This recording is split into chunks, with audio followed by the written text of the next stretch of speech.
A series of big plays in the third quarter broke open a close game as Florida State moved to 6-0 on the season with a 41-21 victory over Louisville. I think you saw a tale of two halves, in my opinion. I think you saw what a team can do in the first half when it's not totally focused or it presses itself. And I don't think focus was the issue. I think it just presses, wants to go out and show you how it plays well so bad. In the second half, when the team relaxes and plays up to its capabilities. It was definitely momentum swings, and that's what the game was based off in the third quarter. And the third quarter really shifted the game. So them plays right there, we needed them plays, and the team came through, and the players came through. So them plays was really big. They were big just because I feel like especially as a leader, I think that we didn't necessarily put our foot on their throat. You know what I mean? We didn't really try to close it, and that's something that we have to work on. So those plays kind of just changed morale for us and their team, and you can't have that, especially in a tight game like that. We just adjusted to what they were doing, and defense made a good stop by catching an interception, and you just had to execute off the interception and go down and make a score.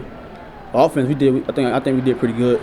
So I was blocking, catching balls, and making plays when we had need to make plays. It played a big role because at one point it got a little scary, but I already knew we were gonna pull through. I mean, I wasn't worried at all, but I was just like, we got to get going, like.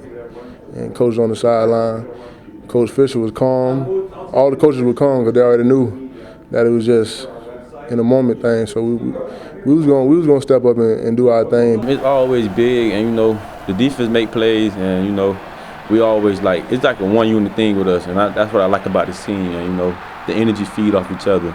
The defense make a play, we feed off them. The offense make a play, they feed off us. So it's all a one unit thing, and that's why I love this team. We feel the energy when they do that. I mean, we gotta execute, and then we gonna feed off them, and they gonna feed off us. If we score, they gonna go down, and make a stop, make a 3 and out. They make a pick, we're going to go down and score, get a field goal. We want to score first for a field goal. That just take more stress off us. Like, we're gonna do our thing, and they're going to do their thing. So, I mean, it's a team thing. It's awesome. It helps us not only mentally, it helps us physically. We're able to sit on the bench for a little bit longer, rest our legs, to get our breath back, and be able to go back out there and dominate. So those drives are huge for the defense. You got to have fun. You got to be a kid. Now, sometimes you got to grow up.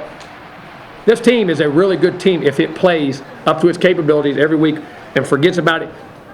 Youth is not an excuse.